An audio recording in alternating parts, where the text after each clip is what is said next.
And I'm live. Hi, everybody. Welcome into my live show. Thank you for joining me. I don't know if all that came through. I said hello and welcome. Thank you for joining me on my live show. It is Sunday. It's 8 o'clock. And I am tired, you guys. We're going to talk about a lot tonight. But it's been a very busy day. We went to 3 Goodwills today. I made potato soup and filmed it.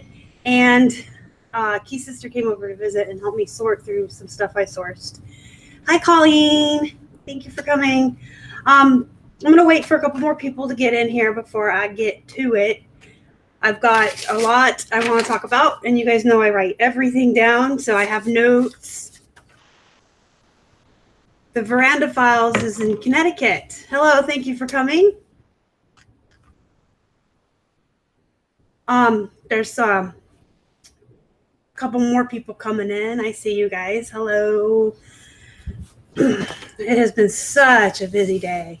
I am like so tired, and then after the show, I still have to pull and package all of our shipping. I'm not going to complain though. Sourcing and selling, it's what we do, right? So you guys, I want to introduce you to somebody. I found a new friend today, and it's actually one I've been looking for, and he was only 50 cents.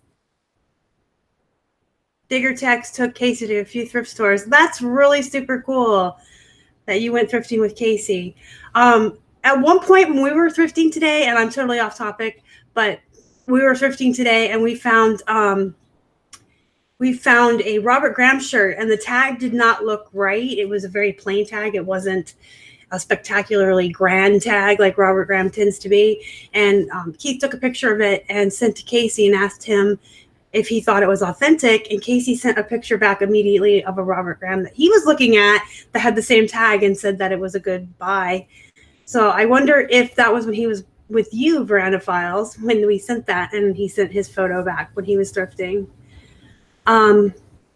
Yeah, the Fly Lady system is amazing for anybody that's got a lot of disorganization in their lives or doesn't like to clean. She really breaks it down into like 15 minutes a day. So yeah, that's cool that you were there. We did get it. It's sitting right here. It's going to be in a haul video. Hello, Red Neckerson's Resales. Okay, so there is a specific Beanie Baby that I have been looking for me because it's super cute. And I have found it on eBay, but he's kind of expensive on eBay. So I found him for 50 cents today. His name is Tubbo. Isn't he cute? His name is Tub. I can't get over how cute his name is. I don't know if you can see that, but his name is Tubbo. And his little poem is, of all the things I am most fond, it's a lounging in my favorite pond. It keeps me from the midday heat. A hippo's life just can't be beat. And he is just so adorable. His little face and his name. So Tubbo came home today, and this is his forever home. He will be living here with us forever. And the hippo behind me has a name now. His name is Henry. That's Henry the hippo. And I know that one of you suggested Henry last week. I can't remember who it was. I sincerely apologize, but I did like the name Henry. So Tubbo is going to chill right here, and Henry's back there. So tonight, I just want to kind of talk about how you can deal with difficult customers and potential scammers. They're not one and the same, but you're going to encounter both. It's just that's too funny. Your fiance's name is Henry. Well, then it's fitting that I named him Henry since you gave him to me, Alma, right? Ironic and karma, probably. Hi, Tammy. Welcome in. So when you sell on eBay, unfortunately, there's going to be difficult buyers. There's going to be scammers. There's going to be potential scammers. And you have to deal with it. It's just part of being a reseller on eBay. So I just kind of wanted to talk about some of the things that Keith and I do, how we respond to them, how we deal with them, and give you guys some kind of examples of things that have happened to us in the past that may be helpful for you. And then once I talk about, some of these things that we've done in our examples, I'll open up the floor for questions and kind of help you guys. If you're dealing with anything right now, I can maybe help you craft a response. I'm pretty good at writing customer service responses. So I am more than happy to help you guys with that tonight. So I know there's a lot of people out there that scream scammer, scammer, scammer all the time. And no, not every buyer is a scammer. Not everybody that wants to return something or ask for a partial refund is a scammer. It's possible that they're a scammer, but they may or may not be. I always say go with your gut, trust your instinct. We always get like a kind of a feeling about our buyers. You guys have probably had the gut feelings. And sometimes you feel like this person's trying to scam you. And sometimes you may feel like, hey, this person just honestly isn't happy with the product and doesn't want to bother with the return. So they're trying for a partial or whatever. Just go with your gut. Trust your own instincts. They're usually correct. And don't be paranoid. Don't think everyone's going to be a scammer. Some people are going to be, and there's ways to deal with that. And then just always be professional. 100% of the time, always be professional. Keep emotions out of your business. Keep emotions out of your responses. Keep emotions out of anything that you write to the customer. You want to just be 100% professional. You want your responses to almost sound like carbon copies that you send out to everybody. You want to use we instead of I. Doing the plural we version, I think sounds more professional. It makes you sound like more of a business to them. And don't put in your emotions in. Just, write responses that sound like cookie cutter responses that you're sending to everybody. So I'm going to give you some examples of some of the things that Keith and I have dealt with. Okay. So this was a long time ago, like at the beginning of the year. We sold a snow globe to a buyer who, when they received it, said it didn't work. Well, it worked here. We tested it and it worked. Was it possible that it was damaged in shipping? Probably. It's possible. They were saying it didn't work. So we just did we're very sorry that it arrived in that condition. It worked when it left us. It's always possible that things can get damaged in shipping. Please open a return and send it back. And once we receive it, we will refund you your money. Well, then they started in with I don't want to return it. It's so nice. I want to keep it. Can't you just refund me? Can't you just send me another one that actually works and I'll keep this one? And that was one of the times when I had to go with my instincts. The minute they said they didn't want to return it, it was so nice, they wanted to keep it.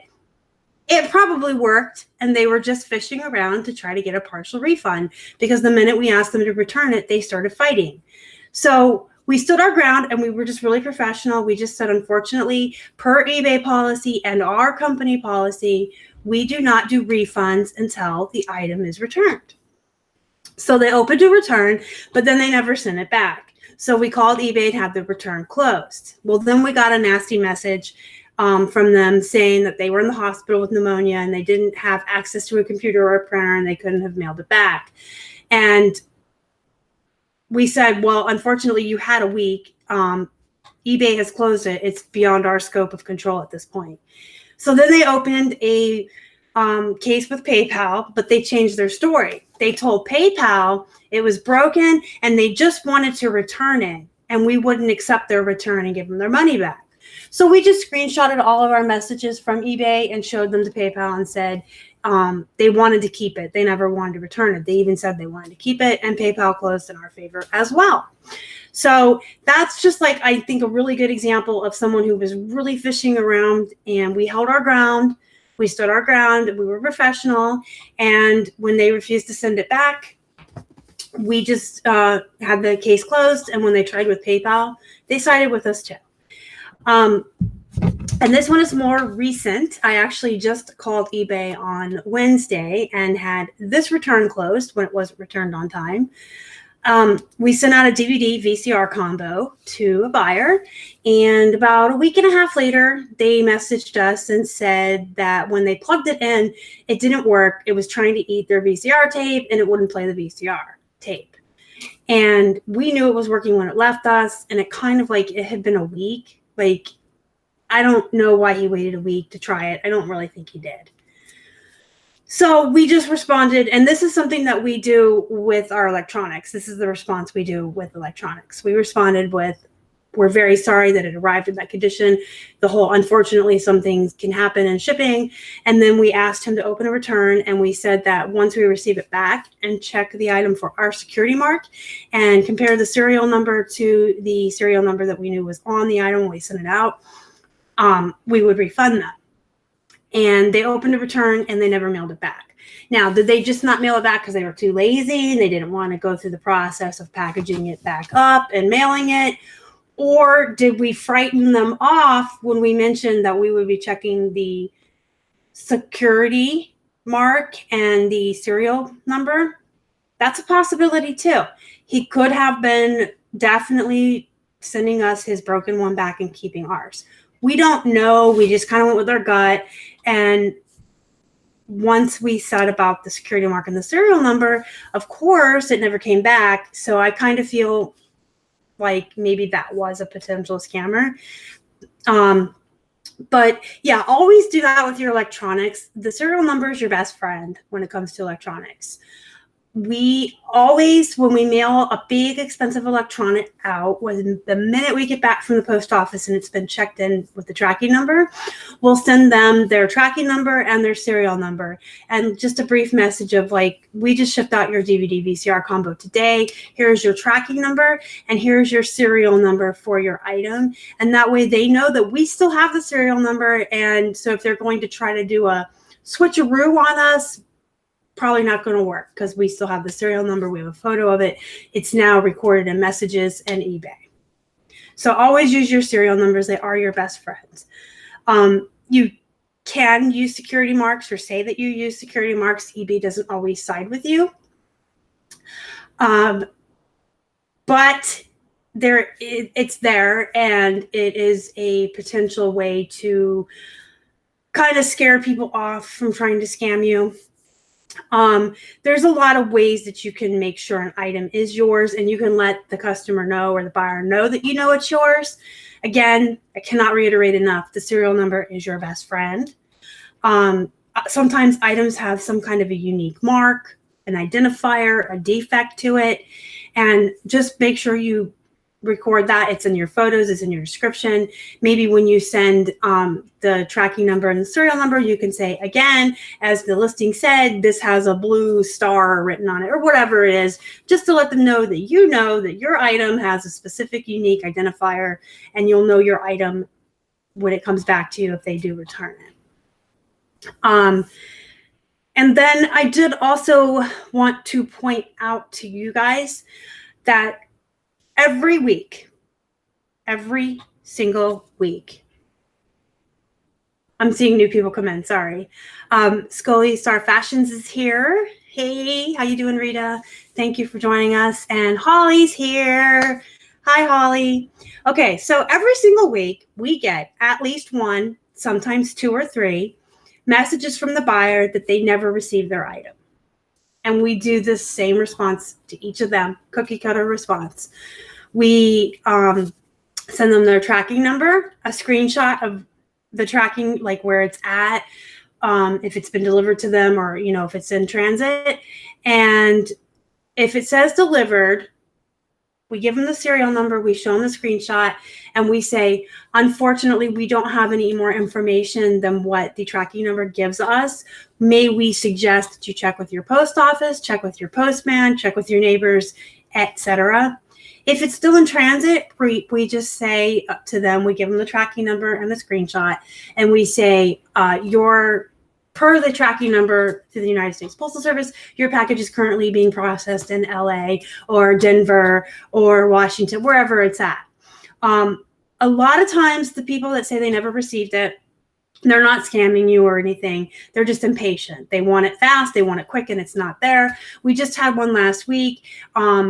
who messaged us that they didn't get it yet. And we just told them, we showed them the tracking number and told them, well, it's being processed. And I think it was LA. And then it arrived the next day. We do get them that say it shows delivered and they can't find it. And we do the whole check with your postman, check with your neighbors. And then they'll say, well, I didn't get it. I don't have my item. I want my refund. Here's what you say to them. I 100% stand by this because I see people all the time in the Facebook groups saying, if someone says they didn't receive it and it shows it's delivered, just give them their money back. Just give them a partial. It's not worth your time. It is absolutely 100% worth your time. And here's why. We just had one last week who was demanding a refund. She wanted her money back. She didn't get her item. She said all of her neighbors didn't have it. Her postman said he dropped it off on her porch and it didn't arrive. So we wrote her back professionally and said, per eBay policy, once the tracking number shows that it's delivered, we have successfully completed our responsibility for the purchase. We cannot help you. We cannot give you a refund. That is against our policy and eBay policy. We, within a half an hour, got a message back stating that she went outside and spoke to her postman. And he just somehow remembered that he accidentally sent her back or put her package down 2 streets over. And he assured her and promised her he was going to go 2 streets over to the house that he accidentally took the package to, retrieve the package, and bring it back to her. So she went from claiming it was never there. She checked with her neighbors, her postman, and everybody else. Nobody knew where it was. She didn't get it and she wanted her money back. The minute we said that was against eBay policy and that once the tracking number showed delivered, we had completed our responsibility, her story changed. And it was a ridiculous story. No, her postman did not just suddenly remember that 2 weeks ago he dropped it off 2 streets over, and he could assure her and promise her he was going to get it back from that person and bring it to her. Oh boy. I don't want to be a negative Nelly, but come on now. That story is so ridiculous. And she just made that up to make herself look good. Like, I all of a sudden found my package. Never mind. I don't want a refund. So when they say they didn't receive their item, if they open a case for not receiving their item, guys, put your tracking number in, show that it was delivered, and eBay sides with you. You do not have to give them a refund. Once the tracking number shows it's delivered, you have completed your responsibility and you do not have to give them a refund. You don't. And you can tell them that very nicely. And 9 times out of 10, their story's going to change. So don't give in. Don't give in. They're going to get mad. They can get mad. They have the same pants to get glad in, like my grandmother used to say. They got the same pants to get glad in. But we get at least 1 to 2 of those a week. And typically they just see their tracking number and that it's still in transit or that it was delivered. And then they just go away. Sometimes they demand the refund and then we say what we say and they go away. If they tried to open a case with PayPal after that, you just have to show that it was delivered through the tracking number to PayPal and that eBay sided with you if there was a case on eBay, and PayPal will side with you as well. So additionally, I also wanted to point out, because most of you know that I am against partial refunds. That is my soapbox. That is the one area where I will get up on a soapbox and I will preach all day. And I absolutely 100% do not agree with ever giving a partial refund, except for very, very rare exceptions, which I'm going to go over in just a second. But first, I wanted to point out, I don't like partials. I don't agree with them. Don't give them out. Tell people it's eBay policy and your business policy that there is no money refunded until the item is returned. Listen to me. If they really had an issue with the item, if they really didn't like it, they're not going to want to keep it plus get part of their money back. That's just not a thing. If they're really unhappy with it, if it doesn't fit, if it arrived broken, if it arrived not working, they don't want it. They're going to send it back to get their money back. If they 100% honestly have issue with it, they're not going to ask for some money and to keep the item. You don't keep stuff you don't like or you don't want. You want to send it back and get 100% of your money back, not a partial. So call the bluff. Call their bluff. just say, per eBay policy and our company, we do not give refunds until the item has been returned. Stick to your guns and just keep repeating that over and over. They'll either open a case and return it, or they'll go away, or they'll try through PayPal, and PayPal will side with you too. Don't give partials. Don't. I mean, just every time anybody has any issue with any item of ours, if they send us a message before they open a case, we say, we're sorry that you are unhappy with your purchase. Please return for refund. And if they say, well, I don't want to send it back, I don't want to return it, can I just get partial money? No, you can't. It's against policy. Even eBay's policy in writing says the item has to be returned before they can get any money back. So every week, I would say on average, we get 4 to 5 messages from somebody who's unhappy with their item. We tell them to return it for a full refund. Do you know how many are actually sent back? Maybe 1 every 2 weeks. So out of 10 folks every 2 weeks telling us they're unhappy with their item, when we tell them to return it, they don't.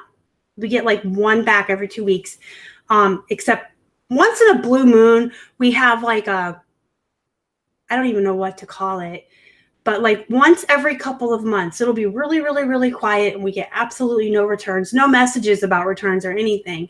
Just real quiet. We're just getting tons of positive feedback. Everybody's happy with their stuff. We'll go for like a month like that, and then all of a sudden we do actually get returns. We'll get like 10 or 15, just like a whole bunch of them, but they're usually like legitimate. Like they don't even message us first. They'll just open it and say doesn't fit. A lot of times it's jeans, and we do not have free returns on those, so they're paying to return them.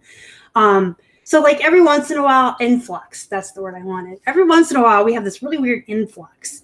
Like somebody opened the floodgates, 1 return came, and now there's 15 more. It's very rare that that happens. And when it does happen, it's usually mostly women's jeans, which we all know finding the right size in women's jeans is hard. And they're paying for the return. They just want their money back. And so they're legitimate. But most of the time, every week, we get 4 to 5 messages. I think they're just fishing for partials. I didn't realize it had buttons. It doesn't fit, but I can make it work. Those people are just looking for partial refunds. And I just tell them, if you're not happy with your item, send it back, and I'll be more than happy to give you your money back. We have free returns on most stuff. Stuff doesn't come back because they were fishing for a partial. When they say they want us to pay for the dry cleaning or whatever, I've heard those excuses too in the big group on Facebook, in Casey's Facebook group. And people are like, oh, just don't give them the money. Just don't. If they want money to fix something or dry clean, just tell them it was sold as is. The description listed it as it was. If you want to dry clean it, we're not paying for it. If you're not happy with the item, you are more than welcome to send it back, and we will refund your money. They're going to keep the item. They were just fishing for a partial, guys. So the very, very rare exceptions to partials, if something legitimately breaks and they send you proof. Now, you cannot prove whether it broke in shipping or maybe they opened the package and dropped it. Okay, for instance, we had these really cute little cowboys. They were little kids dressed up as cowboys, and there were 3 figurines. And they were wrapped really, really, really well. They were shipped and wrapped really well. But the buyer sent us a photo of them in the box. One of them had his head broken off. One of them was split in half. And I think one of them was like smashed into bits. Now, did the buyer open the package and accidentally drop them and break them? Or did they break in transit? We really can't prove it either way. And eBay would tell you the same thing. But the bottom line is they're showing us a picture of the broken figurines. So if we make them mail them back to us, we're now paying return shipping on broken items that we can't resell. And there's proof that they're broken. In that instance, I did give them a full refund. I refunded them in full for their purchase. And then I took the pictures they provided of the broken items and the packaging and filed a case with the post office for the insurance on the priority mail. And we had to jump through like a bunch of hoops. They wanted to see like the original listing to see the value of the item. And then they had to see the original PayPal payment. Like they kept asking for more information, but eventually we won that and they paid us back the total amount of the listing for the figurines. So that was like a situation where I'm not going to pay to have something shipped back to me that's broken and I can't sell. Not especially if they've given you proof and pictures and everything. You can just file a case with the post office if it's priority. First class does not have insurance. And then like one other time I did do a refund, and this was without filing a case with the post office. It was kind of like another, I really can't prove it. This lady sent a picture of her shirt and it had like a cut here. Now it did not have a rip or a cut when it left me. I can guarantee you that. But she was saying it arrived with this rip. And if you looked at it, here's what I think happened. I think she opened her package with scissors and cut her shirt. Because the way it looked to me, it was like a perfect cut. It wasn't ripped or torn like it got damaged in shipping. And I know it was not torn when it left me. To me, it looked like she opened her package with scissors and cut the shirt. But here's the thing. She sent me a picture of it. It was clearly damaged. If I paid to have it returned to me, I can't sell it. I cannot resell a shirt that has a cut in it, you know? And I'm not going to sit there and fight with her like you cut it with scissors, because that's not professional. So I just told her that I was sorry that it arrived damaged. It wasn't damaged when it left us, but unfortunately things happened during shipping, so we were more than happy to give her money back. Those are like really rare situations where I think it's okay to give a refund without getting the return, but they're rare. They're very rare situations. But especially if it's priority and they can give you pictures of your packaging when it arrived to them and pictures of the broken item, because you can refund them and then you can file with the post office. It took months. They kept asking for more information, but we kept providing it, and eventually we did get them to give us the value of the items. One other thing I want to point out before I open up the floor for questions. If you're going to sell something for parts or repair, you need to make sure that you list it in the category for parts or repair. We recently sold a broken iPhone for parts or repair, no returns, but it was listed in the used category because it turned on. And Keith's thinking on that was it was broken. It didn't make phone calls and it couldn't do any of that, but it could be used as a tablet. It could certainly be hooked up to Wi-Fi and be used as like a small tablet. So he didn't want to put it in the for parts or repair category because that does lower the value a little bit. He wanted to list it as used and working, but broken, so he could ask for more money. So he listed it in the category that wasn't for parts or repair, but put for parts or repair in the description, and we turned off returns on it. The guy that bought it discovered that it didn't make phone calls because I guess he didn't read the description. He got it. He was upset that it didn't work. We called eBay. We fought hard.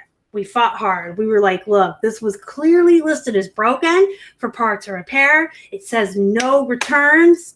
And the guy on the phone, and I have concierge, like, you know, supposed to be the good customer reps. The guy on the phone told me that because the category was not for parts or repair, that eBay would not side with us. They would 100% side with the buyer, and we had to take the item back. He told me in the future, if I want to ensure that eBay will side with me and not force me to take a return, that I have to put it in the for parts or repair category. If you click that category and you put it in that category and then you put in your listing no returns for parts or repair, and they buy it and then they try to return it, eBay will side with you. This is what he told me on the phone. He said, if you ever, this is not really great advice, but he said, if you ever have any doubt about an electronic especially, and you don't want it to come back, you've got to put it in that category. And then eBay will side with you and will not make you take a return back. But if you just describe it as for parts or repair and put no returns on it, but it's in any other category, a buyer can certainly buy it, discover it doesn't work, hey, and return it. And they will not side with you because I guess buyers aren't required to read descriptions. I don't know.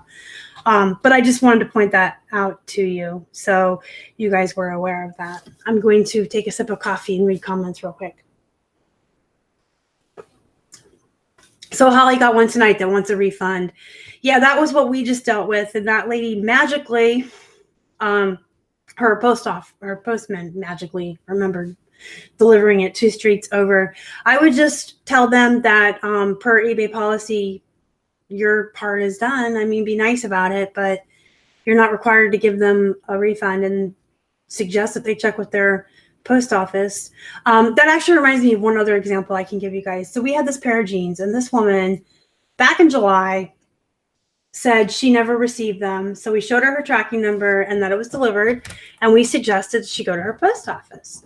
Well, then like a month later, she wrote again and said, I still haven't received my jeans. And we said, well, we still suggest you go to your post office and ask them about it because it shows delivered. Another month goes by.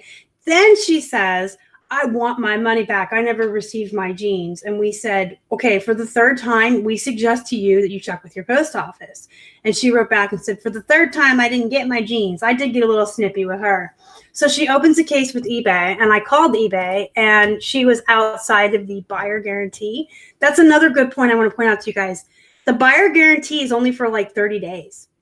So if somebody opens a case against you for an item they didn't receive, or anything like that, and it's over 30 days, just call eBay, because it's absolutely out of the eBay money back guarantee for the buyers, and they'll just cancel it. When I called about those jeans, they didn't even look. Like, they went, oh, I'm not even going to look into the messages or the case on this. They're like, it's outside of the time we give them, and they just canceled it. People lie. Yeah, people do lie. And unfortunately, Rita, people lie because eBay has trained them to. eBay has trained our buyers to open item that is described incorrectly or dishonestly. They have trained them to do whatever they can do to get their money back or send a return back without paying for the shipping. And then you send a final email. Actually, I did. The Veranda Files, I sent something very similar to that. Like, I'm so happy to hear that you were able to find your item, blah, blah, blah, blah, blah, blah, blah. So, Jen Stewart, hi. Sold 136 jersey, buyer left positive feedback, and then wants to return it because it doesn't fit. Send a message. I will be charging for shipping. Been 3 weeks now. Yeah. So sometimes you just have to call their bluff, you guys. Like, honestly, I want to say this. It's kind of rude, but honestly, most people are lazy. So if you call their bluff and tell them to return it, they're not going to. Maybe I shouldn't say people are lazy, but they are. But maybe I should just say people are busy. That's a little nicer way to put it. People are busy. They're going about their lives. They have a lot to do in their day. And they just never make it to the post office. It just happens. I just read Holly's comment. So F off, lady, is correct. No, that would be the incorrect way on how to respond to buyers. Sell is distressed. No, this cut in this shirt, Justin, was like really bad. I mean, it was like she took a big honking pair of scissors and cut into that package like it was Christmas morning, and she was the kid on Christmas Story getting the BB gun. If they close the return and then they mail the item back, you don't have to do anything. And I have that in writing from eBay. It seems like it's a moral dilemma, because they send the item back and you now have it back in your possession. But if they send it back after the return is closed or they run out of time, I have it in writing. Actually, Keith has it on his phone, but we have it in writing from eBay for Business. If the return is closed or they send it outside of the system, like we had a buyer once open a return. So he got his label from us, but then he chose to go send it on his own in a different packaging, and it cost him more, and he was upset about it. But yeah, we have it in writing. If they send it outside of the system and if they open a return case and they don't use that return case and that label, and they send it any other way, or if they send it after it's been closed, you do nothing. You are not responsible. They said it's up to you. You can refund them if you want or not. Now, it's a personal decision and a moral dilemma. I think I would base it on the buyer. I did refund a buyer once who sent it late. She was really nice. She was easy to deal with. She wrote me a really nice message on why she was late, and I just gave her money back. But if you were a turd or you were rude to me, Sorry, eBay says I don't have to. Yeah, it's at your discretion. That's a fancier word than Northwest Purple Sparkles is in the house. Hi, how are ya? And Heather's Menagerie is here. Yeah, it's just I almost wait until I can close returns, y'all. Honestly, the minute a buyer opens a return, I write down in my bullet journal the day I can call and close it. And it goes on my to-do list for that day. First thing I do that morning is check. If they haven't mailed it, I call and I get it closed immediately. Yeah, if they can't refuse to use your eBay return label, you paid for that. They have to use it. They have to go through the case. They have to go through the eBay system. They can't mail it outside. We actually had a message the other day that someone said, "Hi, these don't fit. What's your address?" No, sorry, that's not how it works. You got to open a case. You got to do it the right way. There's the return system on eBay is in place for a reason. It holds everybody accountable. It holds you accountable to pay for the label. If it's an item not a subscriber, you do free returns. And it holds them accountable. It gives them X amount of time to return it.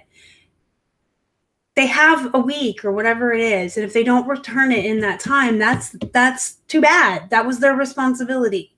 They're supposed to uphold their end of it. And it's in place for a reason. It's there to hold everybody accountable or, make sure that we're all upholding our part of the deal.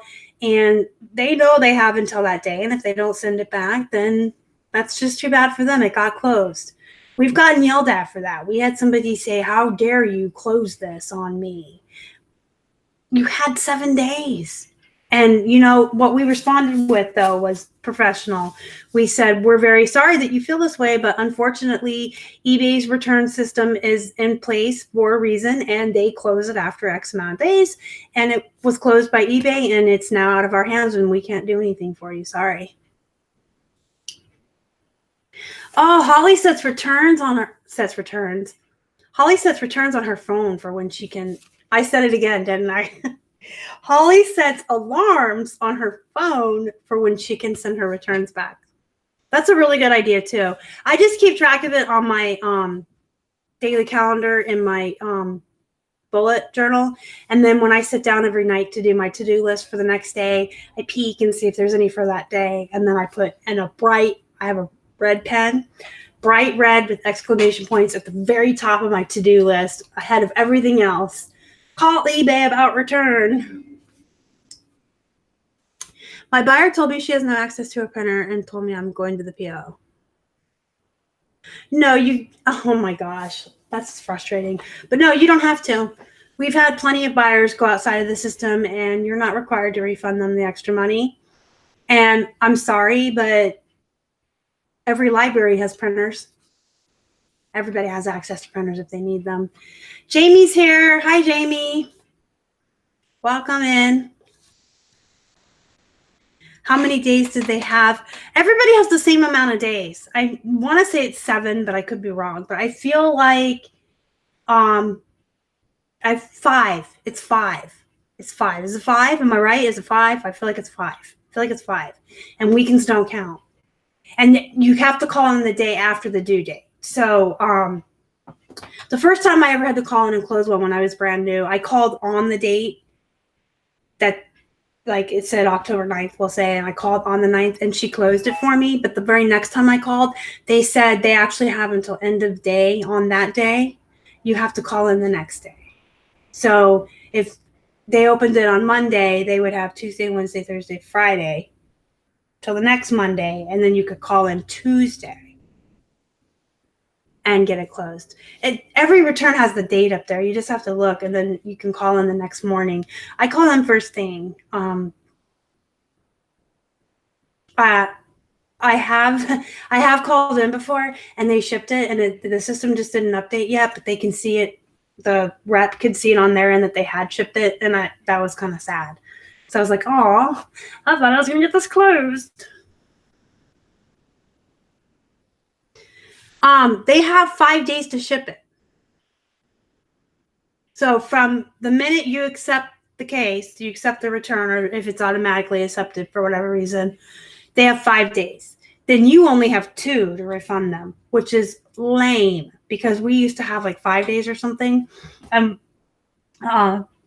I mean, we do them right away anyway. It's not like we get so many returns that they're like in some giant pile. Like, we bring them inside right away. Excuse my hand. I'm fixing the light. We bring them inside and check them over immediately because I want to get it relisted, to be honest. I want my money. So as soon as we receive it, we take them out, we investigate it, and then refund them, and then just relist it. I just go into my solds, all of them, and I find it in the solds and do sell similar. And then I just change the location. But yes, they do have 5 days. That seems like an awful long time.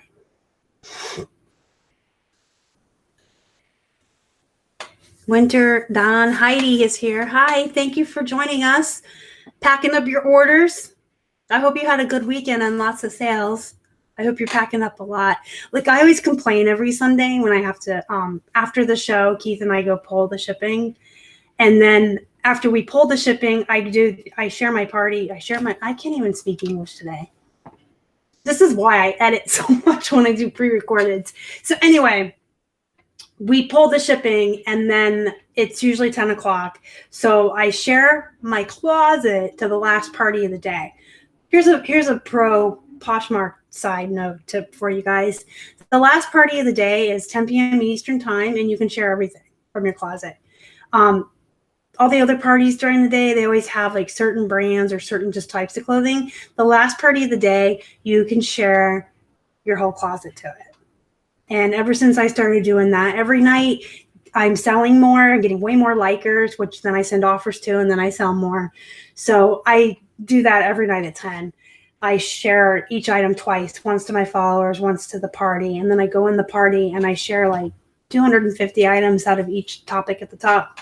But anyway, after that, I put on a show and I sit at this table behind me and I package all our orders. And on Sundays, it's a lot. It's the whole weekend. And sometimes I complain, and then I'm like, why am I have to stop myself and be grateful. You know what I mean? Like, I'm like, oh my gosh, there's like 50 things here and it's already 11 o'clock at night. What the heck am I complaining about? Like, I have to stop myself and just be like, be thankful that you are selling this much. Shut up, watch your TV show, and pack them up. Jamie says he loves when a buyer says it's too much trouble to ship an item back. Yes, I hate when it's so frustrating. It's like, it's not worth me shipping back, or it's too much trouble for me. Well, sorry, if I don't get my item back, you're not getting your money. That's just, I don't say it quite so rude, but basically, I always say the same cookie cutter thing per eBay policy, and that's another good thing, our company policy. Those 3 words, you could toss them into anything and it almost puts the blame on someone else, so they can't really be mad at you. You sound more like an employee. It's our company policy. I can't do anything for you. It puts the blame on your business and not on you as a person. And then they're less likely to attack you as a person and see you as a business. Does that make sense? Colleen is packing up tons. Yay! Yay for shipping, or for selling, I guess. Yay for selling. Shouldn't buy stuff online if you don't have a printer to return. Yeah, I mean, I guess you shouldn't buy stuff online if you're planning on returning, period. I just had this conversation with Keith today. Yeah, my hand, sorry. I just had this conversation with Keith today. I don't understand some people. We actually had Poshmark force us to take a return back, and I'm really super PO'd. The tag said 31.5 inseam. The inseam was actually 28.5 inches, and it was in the listing, and the buyer's all upset because the tag said 31.5 inches, and I'm like, but the actual measurements were in the listing. And their excuse was, well, everybody measures different. So they basically admitted that they don't pay attention to measurements in the listing. They go off the tag because that's smart. Actual measurements were different than the tag, but you chose to go by the tag. And then actually they started to claim that they were hemmed, and they told this whole sob story, and Posh is forcing us to take it back. So I was talking to Keith. I don't understand why people don't do more research. Like me personally, when I make a purchase online, you better believe that, first of all, I'm checking eBay, Amazon, Target, Walmart, Google, Poshmark. I check everywhere and I find the best price. And then, especially with clothing, I pay attention to the tag, the measurements, everything. And I will go and grab a pair of my kids' pants or my pants, like our favorite pair that fits us the best. And I will measure the inseam or the waist or whatever to compare to the measurements in the listing to make sure that the item I'm purchasing is going to fit. I always look at everything. I always do tons of research before I purchase anything because I 100% want to spend my money on items I'm going to enjoy and like, and I don't want to bother with returns. So I don't understand why some people don't do that. Like, why aren't you researching better? Why aren't you making sure it's going to fit you before you're spending your money? Does that make sense? Yes, retreat behind the corporate entity. And we sign everything, the Hippo Hut team. Whether Keith writes the message or I write it, it's always our company, we, our policy, and then we sign everything, the Hippo Hut team. They don't got to know that it's just a 2-person team. I mean, I got a lot of hippos. Maybe we have a lot of hippos. That's our team. Thrifty Christie's in the house. How you doing? Thank you for joining us and coming on in. So I don't know. I feel like I'm kind of going off on a rant a little bit, and I apologize for that, you guys, but I feel so strongly about so much of this. Like the partial refunds is definitely 100% my soapbox, and I will rant and I will get into fights on Facebook. I don't care. Y'all that give out the partial refunds are ruining it for everybody else. You're creating monsters. The reason they're asking me for partial refunds is because somebody else gave it to them. They got away with it once. Why not try again? That's just one thing I just feel really strongly about. And then the whole people buying stuff and not paying, and like admitting, I didn't pay attention to your measurement because it was different than the tag, and I need a 31.5. So I went off of the tag because that's what I really wanted it to be. That's not how it works. Thrifty Christie's first time here. Well, thank you for joining us. I appreciate it. And I see Donna McCartney. Hi, thank you for coming in. If I add all of my subordinate hippos, I have a regular corporate team. I do. So there's Henry back here, and then my new baby. I love my new baby. He's so cute. I got Tubbo, and I have Happy, and then I have Baby Happy, and I have Hustle, the one that Donatella sent me. Holly and Donatella sent me for my birthday. And then I have a little purple one I've never named that I got like for $1. And the one that Beth Ann sent me, and I think I named that one Hungry. And there's a couple more. I'll actually have to like just show all my hippos one day. Or just do a picture of them like in a corporate meeting, like having a staff meeting. Not a rant. You're explaining how to run a professional business. Yeah, that's another thing. And I'm probably going to do a video about it this week. And it may be controversial and it may be a little bit ranty, but people who say that they do certain things because this is a hobby for them versus being professional because you're a business, I think I need to do a video on that. Because I don't think that just because it's a hobby for you, it's okay to do certain things. You make everybody look bad. There are a lot of buyers. I have these new lights and I keep messing with them because they're not working right. There are buyers that don't understand that they're buying from a small business or a person. They think they're buying from Amazon or they think they're buying from eBay. They're 100%. There are people that don't understand. They just think they're buying from eBay. And if you're one of those hobby sellers that thinks that, you don't have to hold up to professional standards, like the people who actually run this as a business, and that buyer has a bad experience with you, then they may not purchase from anybody else ever again. They might just leave eBay. But yeah, there's certain things. It's going to be very controversial and pretty ranty if I do the video this week, but I just feel like it needs to be done. I feel like it needs to be said. And I really want to say this like in the video. And I'll say it here, but my dad raised me that anything I do, no matter how small or how big, I'm supposed to put 100% effort into it and do the absolute best I can do. So whether this is a hobby or a business for you, you should be doing everything you can to be the best you can be. That's just it. So I probably will be doing a video about that. So hippos are people too. My hippos are people. Y'all don't want to know. Okay, so you know how like reselling is pretty lonely. We're always alone. I talk to my hippos. I talk to my hamsters too, but my hamsters are real living pets. I have 2 of them. But my hippos, like Henry back there, I talk to him, and he sits next to me over here on his own computer all day and works.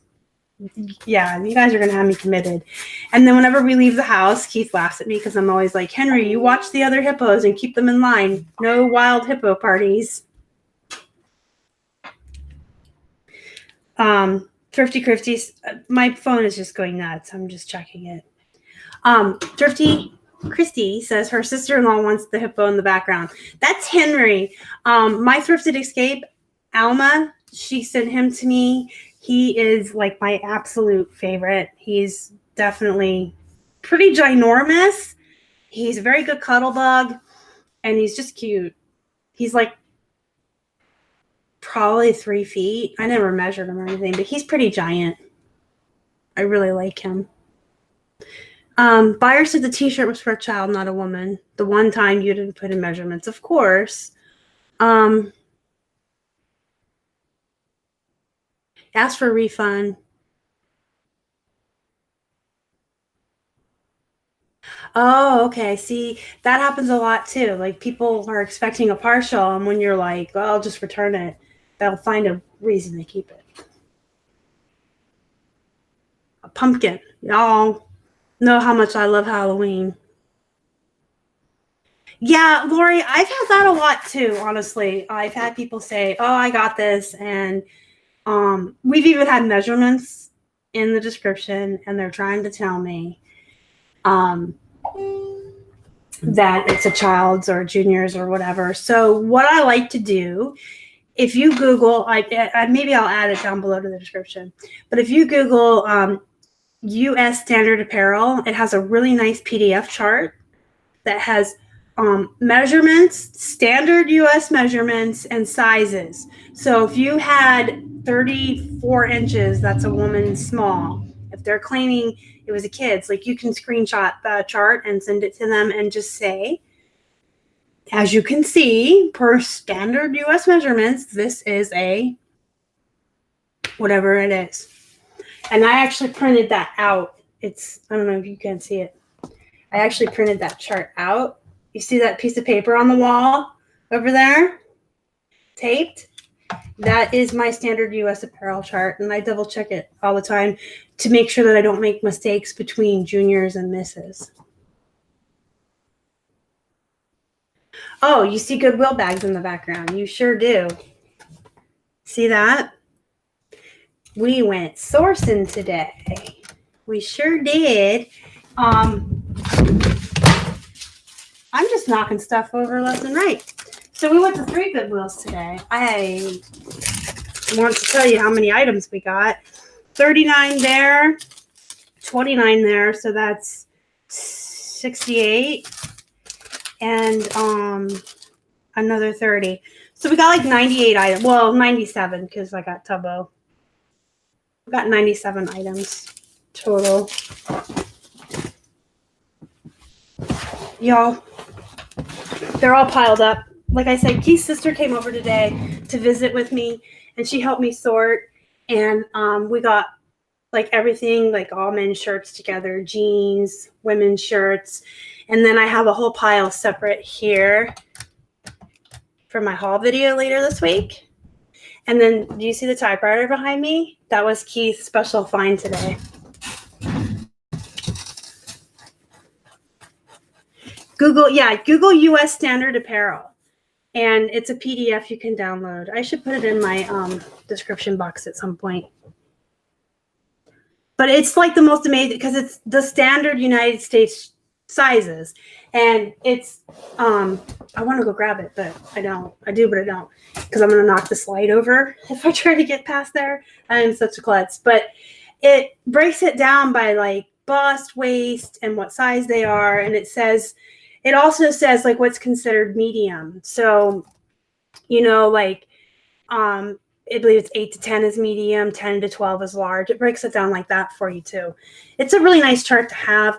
And it also helps back up your stance if someone's saying that you listed something incorrectly. I think that I downloaded that chart into the VIP group, Holly and Colleen. You guys can probably get it there.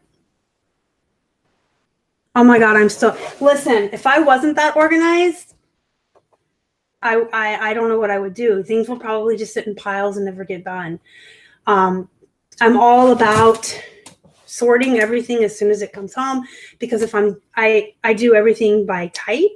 I have a different thing every day that I photograph and work on, and I want to do, and I am so organized that like if I'm doing jeans, I'm doing bread and butter jeans, or I'm doing designer jeans, or I'm doing plus size jeans. I will only do one type of jeans. I'll do them all. And then women's, I'll do t-shirts or blouses, but never both. And then I do like to sort. Keith does, for those of you that are newer to the channel and don't know, Keith does all of our men's shirts and ties and goods except for collectible glasses and plushies, which are mine. So I sort his stuff out so he can get to it easier and he's not digging around. He still works full-time outside of the house in addition to eBay. This is my full-time job, but he still works outside of the house. And it's just easier for him when he gets home from his other job if I have all of his stuff sorted into bags for him and he can just go through and grab.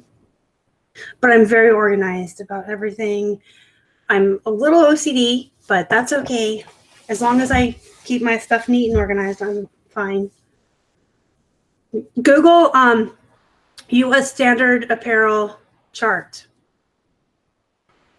And it should pull up a little PDF you could download.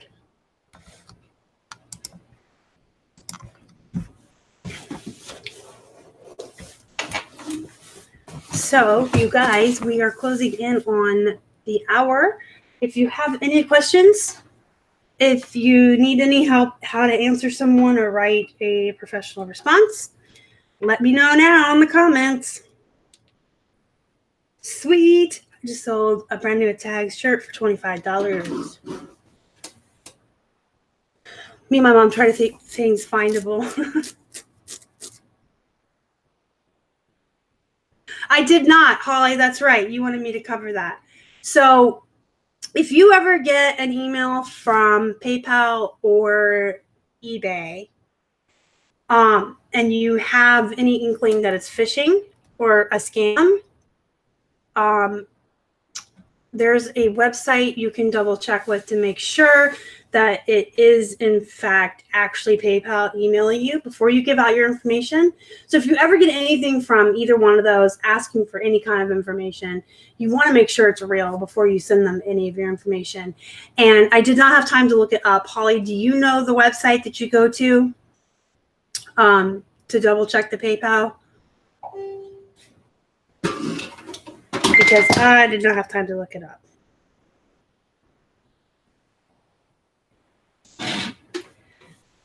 And I think you did message it to me this morning, but it would be buried now because we've been messaging all day. It's not a website. What is it?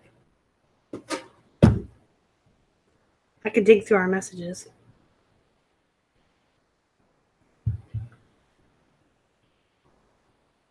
So yeah, you guys, if you have any more questions or anything, throw them up now. I really like to keep this to an hour. I don't like to keep everybody forever, ever. We've all got things to do.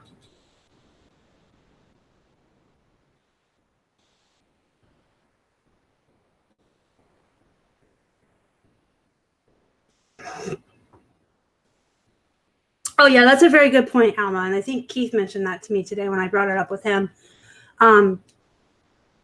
You close out and don't respond to the email, but they can research it. Yes.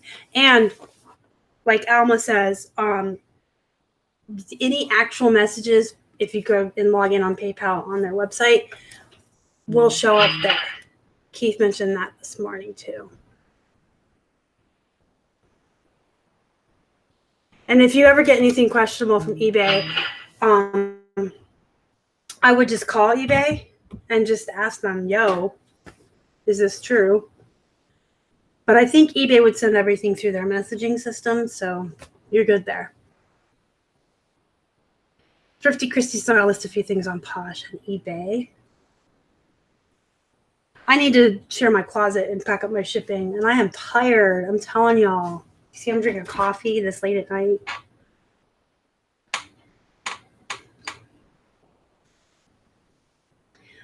All right, guys. Well, we are closing in on the hour, so I'm going to go ahead and end the show. If you think of anything later, any questions later, feel free to comment down below.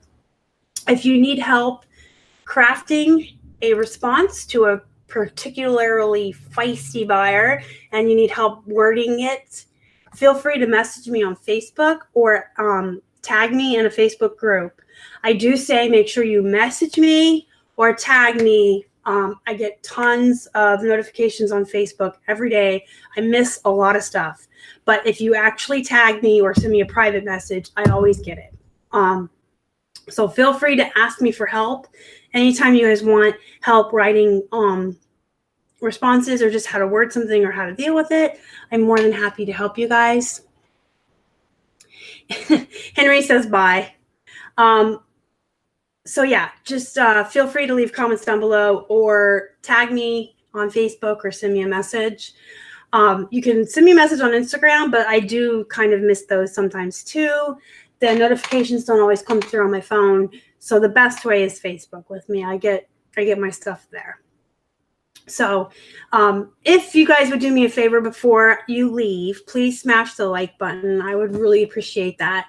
I want to thank Jamie for showing up tonight. I know he's busy with kids and everything else. And I want to thank my other moderator, Holly. Thank you so much for everything you do. You are definitely, definitely appreciated. You guys, she helps me every week on the back end with ideas for my live show. She helps me with research, and she comes up with a lot of ideas for me and research. I guess I already said that. So Holly, you are definitely appreciated. And thank you to everyone else who came in tonight and gave me an hour of their life. You guys, I do appreciate it. I know that we're all busy and time is money. So when you come in here and you spend an hour with me every Sunday, it's amazing. I really appreciate you guys. Without you, there would be no Flippin' Hippos. If you haven't already and you'd like to, please smash the subscribe button as well. Help me feed my hungry hippos. You can find me on Instagram, Facebook, and Twitter. I'm at Flippin' Hippos. Until next time, you guys have a good night, and thank you again. Love you all.